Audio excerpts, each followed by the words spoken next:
আমি হেলেনা রায়হান ক্লাসভেল থেকে তোমাদের সকলকে জানাই স্বাগতম। অনেক দিন ধরেই যারা মাদ্রাসার স্টুডেন্ট দাখিল পরীক্ষা দিবে তারা আমাকে বলছে ম্যাম আমাদের জন্য একটা সাজেশন দেন। তো আজকে তোমাদের জন্য আমি খুব যত্ন করে একটা সাজেশন তৈরি করেছি। আমি মোটামুটি একটা সাজেশন তৈরি করতে যথেষ্ট সময় নেই, হুট করে একটা সাজেশন দিই না, কারণ অনেক স্টুডেন্ট আমার উপর ডিপেন্ড করবে। সো মানে দায়িত্ব অনেক বড় জিনিস, ইভেন অনেক কঠিন একটা বিষয়। তো আমি চাই আমার জায়গাটা 100% ক্লিয়ার রাখতে। এগুলো যদি তোমরা মন থেকে 30টা অঙ্ক আমি বাছাই করেছি তোমাদের জন্য, তোমরা যদি এগুলো করো তোমরা ইনশাল্লাহ অনেক ভালো করবা, ঠিক আছে? আমি অনেকবার সাজেশন দিয়েছি, ইভেন বারবারই আমি বলেছি তোমাদেরকে আমি যে সাজেশন দিই আমি অনেক রিসার্চ করি, মাদ্রাসা স্কুল মিলিয়ে আমি সবার জন্য দিই। তারপরেও কিছু দুই একটা অধ্যায় দুই একটা ম্যাথ দেখা যায় একটু ব্যতিক্রম হয়। যদি সবগুলো, যেমন আমি আগে 40টা ম্যাথ দিয়েছিলাম, ওগুলো করলে আমি বলেছি সবার জন্য কমন, তারপরে তোমাদের জন্য একটু কম। মাদ্রাসায় কিছু 2-4টা ম্যাথ আছে যে মাদ্রাসায় একটু বেশি আসে, হয়তো স্কুলে আসে না, সেই হিসেব করে 30টা ম্যাথ আমি বাছাই করেছি। 40টা করলে আরও বেশি বেটার, তবে 30টা তোমাদের মাদ্রাসার স্টুডেন্টের জন্য। কেমন? সাজেশনটা দেওয়ার আগে তোমাদেরকে একটা কথা বলি। তোমরা অনেকেই জানো ক্লাসভেলে তোমাদের জন্য 7টি বিষয়ের ভর্তি চলছে, অর্থাৎ ডিসকাউন্টে আমরা ভর্তি নিচ্ছি এখনও। তো 1490 টাকায় তুমি 7টি বিষয় পেয়ে যাবে রেকর্ড ক্লাস। আর হচ্ছে যদি শুধু গণিত নিতে চাও তাহলে 990 টাকায় শুধু গণিতটাও নিতে পারবে, ঠিক আছে?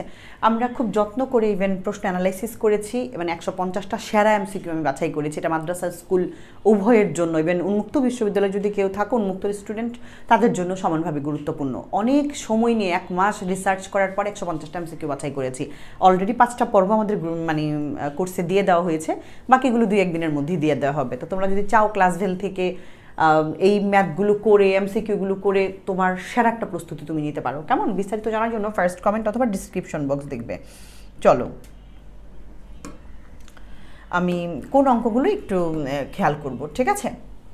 দেখো এখানে বীজগণিত, জ্যামিতি, ত্রিকোণমিতি আর একটা হচ্ছে পরিসংখ্যান, 4টা বিভাগ আমাদের। তো কোন বিভাগের কোন এক বিভাগের অল্টারনেটিভ কিন্তু আরেকটা বিভাগ নাই, এটা কিন্তু মনে রাখতে হবে তোমাকে, ঠিক আছে? অর্থাৎ এমন না যে আমি ত্রিকোণমিতি থেকে সব করলাম, সারা বছর বীজগণিত করলাম, কিন্তু দেখা গেল যে তোমার আসলে মার্কস কালেক্ট হয়নি। আমাদের অধিকাংশ স্টুডেন্ট, মাদ্রাসার স্টুডেন্টরা একটু অবহেলিত আমি বলবো, কারণ আমি জানি এই ব্যাপারটা, ওইভাবে হয়তো ক্লাস হয় না বা ওইভাবে তারা ভালো টিচার পান না, আবার অনেকে হয়তো এতটাই গ্রামের দিকে থাকেন, চাইলে ওইভাবে যেতে পারেন না পড়তে। তো তাদের জন্য এটা খুবই একটা ভালো একটা প্রিপারেশন হবে।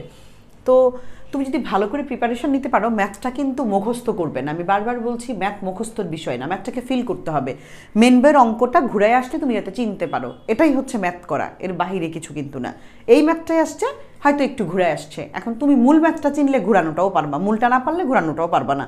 আর অঙ্ক ভুলেও কেউ মুখস্থ করতে যায় না, এমসিকিউ মুখস্থ করতে যায় না, তাহলে আর জ্যামিতি তো তোমার এই জীবনেও না। যদি জ্যামিতি তোমাকে কেউ বলে মুখস্থ করো আগাটু মাথা, তাহলে আমি বলবো যে মানে ওখান থেকে এই মুহূর্তে বের হয়ে আসবে। মাদ্রাসার প্রায় 100-র উপরে স্টুডেন্ট আছে, আমাদের বেশি হবে আরও, আমি হয়তো ভেবে গুণে দেখি না, অনেক স্টুডেন্ট আছে। তো তারা কমি মাদ্রাসার এমন অনেক স্টুডেন্ট আছে যারা পড়াশোনাই করে নাই, হয়তো দীর্ঘদিন দূরে ছিল, এখন আলিয়া থেকে দাখিল পরীক্ষা দিবে। তো ওরা যদি পারে, যারা আলিয়াতে নিয়মিত পড়ছো, তাহলে তোমরা কেন পারবে না? নিজেকে এতটাও অবহেলা মানে কেন করছো, বা তুমি কেন ভাবছো তোমাকে দিয়ে সম্ভব না? সবাইকে দিয়ে সম্ভব, শুধু চেষ্টা করে না। যোগ্য একজন টিচার পায় না, মন থেকে সাহস করে না। আমি তোমাকে সাহস দিব, আমি তোমার পাশে আছি, তুমি ট্রাই করবে। কেমন? চলো বীজগণিত আমরা সারা বছর করার পরে দেখি কি, তুমি মনে হচ্ছে সারা বছর অঙ্ক করেছো 2 বছর, কিন্তু এখন দেখতেছো অঙ্ক পারো না। কারণ কি জানো? আসলে তুমি বীজগণিতটাই সারা বছর করেছো ঘুরায় ঘুরায়, তোমার ত্রিকোণমিতি পরিমিতিও ধরে নাই, জ্যামিতিও তুমি ধরো নাই। সো পরিসংখ্যান আর এটা করছো, তাহলে তুমি 30 মার্কস কালেক্ট করছো, এটা তো সত্যি কথাই। তুমি এ+ আশা করবা কেমনে? 50ই তো পাবা না, 40ই পাবা না, মানে 30, এর বেশি তুমি পাবাই না। কারণ তুমি করেছো 20 মার্কস, কারণ এই বীজগণিতের মধ্যে 20 মার্কস, এই জ্যামিতির মধ্যে 20 মার্কস, এই ত্রিকোণমিতি পরিমিতি মিলিয়ে 20, আর পরিসংখ্যানের মধ্যে আছে 10 মার্কস। তাহলে তুমি যদি এখান থেকে অধ্যায় আছে 8টা সারা বছর করো, তাহলে কি হবে? হবে না। তার মানে প্রত্যেকটা মানে বিভাগ থেকে আলাদা আলাদা মার্কস কালেক্ট করতে হবে। চলো দ্বিতীয় অধ্যায়টা আমি একটু দেখব। উদাহরণ 25 আর তোমার হচ্ছে 2.2 এর অনুশীলনীর 15 আর 16 নম্বর অঙ্ক। এই দুইটা মানে 15 আর 16 একই অঙ্ক, 16টাকে বেশি প্রায়োরিটি দিবা আর 15টা একটু প্র্যাকটিস করার জন্য দিলাম। আসলে দুইটা অঙ্ক। তৃতীয় অধ্যায়ের অঙ্কটা তোমাদের মাদ্রাসার যারা অনেক বেশি প্রায়োরিটি দেবা, 2 আর 3 তোমরা করবাই করবা, ঠিক আছে? এখন তৃতীয় অধ্যায়ের অঙ্ক না বাবা, অনেক ভেরিয়েশন। তৃতীয় অধ্যায়ের অঙ্ক তুমি কখনোই, আমি তোমাকে যদি বলে দিই এইটা করো এইটা করো ওইটা করো, তুমি পারবা না। তৃতীয় অধ্যায়ের মধ্যে মানে তোমার যে উদ্দীপকটাই বিভিন্ন প্যাটার্নে থাকে, অর্থাৎ অনেক প্যাঁচানো। তুমি যদি উদ্দীপক না পারো গুছাইতে, তুমি জীবনে অঙ্ক পারবা না। এবার আসুক a³ + b³ অথবা x⁵ + 1 বা x⁵, যত ইজি অঙ্কই আসুক, তুমি যদি উদ্দীপক গুছাইতে না পারো তুমি জীবনে অঙ্ক পারবা না। তো আমি তোমাকে সাজেস্ট করবো কি জানো, আমার চ্যানেলে গেলে তুমি দেখবা যে সূত্র পারো কিন্তু সৃজনশীল পারো না, এই শিরোনামে আমাদের চ্যানেলে ঢুকলে প্লে লিস্টে গেলে তুমি দেখবা ওখানে ডেমো ক্লাস নামে আরেকটা ফোল্ডার আছে। ওই ডেমো ক্লাসের মধ্যে গেলে তুমি সূত্র পারো সৃজনশীল পারো না এই ভিডিওটা পাবা। এই ভিডিওটা দেখা তারপরে তৃতীয় অধ্যায়ের প্রশ্ন সমাধান করতে যাইবা, তখন দেখবা তুমি পারতেছো। তখন যে অঙ্ক যেভাবে প্যাঁচায় দেখ তুমি পারবা, কারণ তুমি তো উদ্দীপক সাজাইতে পারো আর সূত্র তো তুমি জানি। তখন তুমি আমার এই জন্য আমি তৃতীয় অধ্যায় থেকে কোনো অঙ্ক তোমাকে দেই নাই, আগে আমার ওই ভিডিওটা দেখবা, দেখলেই তুমি তোমার চেঞ্জ বুঝতে পারবে, এবার নিজে প্র্যাকটিস করবা। এখন যারা আমার কোর্সে আছে আমি ব্যতিক্রম অনেক উদ্দীপক এমন করাই দিছি। এখন যারা আমার কোর্সে নাই তারা তোমার যদি কোনো প্রাইভেট টিউটর থাকেন বা মেন্টর থাকেন বা বড় ভাইয়া থাকেন, যেই থাকুক তার হেল্প নিয়ে তুমি এটা কভার করবা। আগে আমার ভিডিওটা দেখবা, তারপরে তুমি তাদের হেল্প নিবা, কেমন? চতুর্থ অধ্যায় থেকে 4.1 থেকে 2টা সৃজনশীল 21 নং 22 নং, 4.2 থেকে একটা সৃজনশীল 5 নং। 13 অধ্যায় থেকে 2টা 13.1 থেকে 8 আর 16, আর 13.2 থেকে 8 আর 10। এনাফ, দরকারই নেই আর এর বাইরে করার কিছু। আমি বলছি দরকার নেই, তুমি করবে না, এগুলো করলেই যথেষ্ট। 11 অধ্যায়ের মধ্যে তোমাদের ইদানিং দেখেছি 11 অধ্যায় থেকে 2টা অঙ্কই আসে। তো উদাহরণ 6 এটা করবা, আর উদাহরণ 11। উদাহরণ 6-এর অঙ্কটাই আমাদের 11.1-এর অনুশীলনীর অঙ্ক।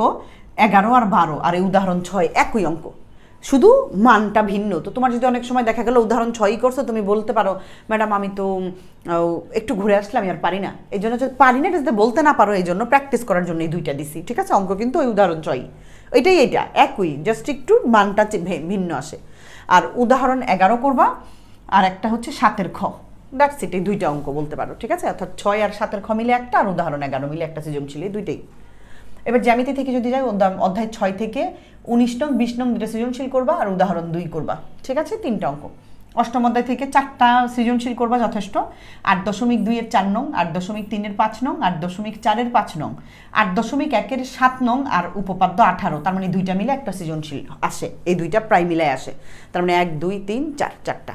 সপ্তম অধ্যায় থেকে উদাহরণ 2 এবং 4, 7.2-এর 19 নং, এই 3টা অঙ্ক করবা, ঠিক আছে? তবে সপ্তম অধ্যায়ের মধ্যে অধিকাংশ ক্ষেত্রে দেখা যায় অন্তর্বৃত্ত, বহির্বৃত্ত, পরিবৃত্ত চলে আসে, যদিও এটা অষ্টম অধ্যায়ের, কিন্তু আসে সপ্তম অধ্যায়। এই জন্য এই 3টা সম্পাদ্য তোমাকে করতে হবে, ঠিক আছে? ত্রিকোণমিতি থেকে সেরা বাছাই করা অঙ্ক তোমাদের মাদ্রাসা বোর্ডের জন্য 9.1-এর উদাহরণ 10 আর 11 এর বিকল্প কোনো কিছুই নেই। মানে এতটা গুরুত্বপূর্ণ, এতটা তোমরা অবশ্যই কিছু যদি না করো, এই উদাহরণ 10 আর উদাহরণ 11 ব্যতিক্রম ভেরিয়েশন আছে, এগুলো করবা। হ্যাঁ, দেখা ঘুরে আসছে, কখনো 4AB আছে, কখনো 16AB আছে, কখনো শুধু AB আছে, যেভাবেই আসে ঘুরে করবা। আর 9.2-এর উদাহরণ 14, এই উদাহরণ 14-এর মধ্যে 4টা অঙ্ক আছে, ঠিক আছে? এই 4টা অঙ্কই পুরা করবা। যোজন বিয়োজনের একটা অঙ্ক আছে, x ও y এর মান বের করা একটা অঙ্ক আছে, আর আমাদের 25 নং একটা অঙ্ক আছে 9.2-এর, ওই যে 3 থাকে এই পাশে। অর্থাৎ উদাহরণ 14 মধ্যে যে 3টা-4টা অঙ্ক আছে তুমি পুরাটাই করবা, ঠিক আছে? আর হচ্ছে অনুশীলনী 9.2 অনুশীলনীর 26 নং করবা। আর 27টা খুব রেয়ার, কিন্তু আমি দেখেছি মাদ্রাসায় 2বার বা 1বার আসছে। এই জন্য আমি, যেহেতু এটা ইম্পর্টেন্ট, এই জন্য জাস্ট মান বসায় দিলেই হয়ে যায়। মানে ধরো বলতে পারো 10%, অতটাও না, কিন্তু তারপরও যদি চলে আসে এই জন্য দিয়ে দিলাম। দশম অধ্যায় থেকে 16 আর 18 নং করলে, তবে সবচেয়ে বেশি গুরুত্ব দিবা 18 নংকে। ঝড়ে একটি গাছ ভেঙে পড়ে দেখা যায় 30 ডিগ্রি কোণ ভূমির সাথে উৎপন্ন করেছে, আবার হয়তো ভাঙ্গা অংশের সাথে, এই টাইপের অঙ্কগুলো একটু ভেরিয়েশন আছে। পরিসংখ্যান নিয়ে আর কিছু বলতে চান, এটা সবাই পারো। এখান থেকে তোমরা জানো গড়, মধ্য, প্রচুরক 3টার যে কোনো একটা আসে। তো নিয়ম পারলে তুমি এটা যে কোনোভাবেই পারবা, এমন কোনো কিছুই না। তবে আমি একটা কথা এখানে বারবার তোমাদেরকে বলি, অঙ্কটাকে ফিল করতে হবে, ঠিক আছে? তুমি যদি বলো আমি মুখস্থ করব, আমি এগুলোই করব, এর বাইরে আসলে আমি ঘুরে অঙ্ক চিনি না, তাহলে তোমার মধ্যে প্রবলেম আছে। যেমন সপ্তম অধ্যায়ের 19 নং একটা ট্রাপিজিয়ামের অঙ্ক আছে, জ্যামিতি আছে। তো ট্রাপিজিয়ামের যে সম্পাদ্যটা কিন্তু বিভিন্নভাবে ঘুরায় দেয়। কখনো মান দিয়ে দেয়, কখনো মানকে বলে অর্ধেক করে নাও p/2, অথবা কখনো দেখা যায় 60 ডিগ্রিকে অর্ধেক করে, মানে একটু পেঁচায়া দেয়, একটু জাস্ট। এখন তুমি যদি এটা ধরতে না পারো, তাহলে কিন্তু তুমি অঙ্কটা শিখেও হয়তো দিয়ে আসতে পারবে না, এটা একটা সমস্যা, ঠিক আছে? তো আমি আশা করব এই ব্যাপারগুলো খুবই যত্ন নিয়ে তোমরা ট্রাই করবা, ইনশাল্লাহ এখান থেকে একটা ভালো রেজাল্ট আসা সম্ভব, ঠিক আছে? আর একটা কথা তোমাদেরকে না বললেই নয়, তোমরা অনেকেই মাদ্রাসা বোর্ডে ধরো তুমি বিগত 5 সালের প্রশ্ন করতেছো, বিগত 5 সালের প্রশ্ন যদি তুমি করো তাহলে 5টা প্রশ্ন তোমার প্র্যাকটিস হবে প্রতিটা অধ্যায় থেকে। এই 5টা প্রশ্ন করেই কি তোমার কিছু সম্ভব? কখনোই সম্ভব নেই। জন্য স্কুলের বোর্ড প্রশ্নগুলো তোমাকে সমাধান করতে হবে। যদি সেগুলো থেকে তুমি অঙ্ক না করো তাহলে ভেরিয়েশন বুঝবা না, অঙ্কের প্যাটার্ন তুমি চিনতে পারবা না। এই জন্য মাদ্রাসার পাশাপাশি তোমাকে স্কুলের প্রশ্নগুলিও সমাধান করতে হবে। আমাদের কোর্সে আমরা মাদ্রাসারগুলো করাই, স্টুডেন্টকে স্কুলেরগুলোও করে। সো বইটা এক, সিলেবাস এক, হয়তো একটু এদিক সেদিক, কিন্তু তুমি যদি স্কুলের সাজেশনটাও ফলো করো, আমার প্রত্যেকটা সাজেশন দেওয়া আছে ওইভাবে তৈরি করা, তোমরা যারা মাদ্রাসা আছো তারাও ফলো করতে পারো, এখান থেকে অনেক অনেক বেশি আউটপুট পাবা। ভালো থাকো সবাই, সবার জন্য অনেক অনেক শুভকামনা।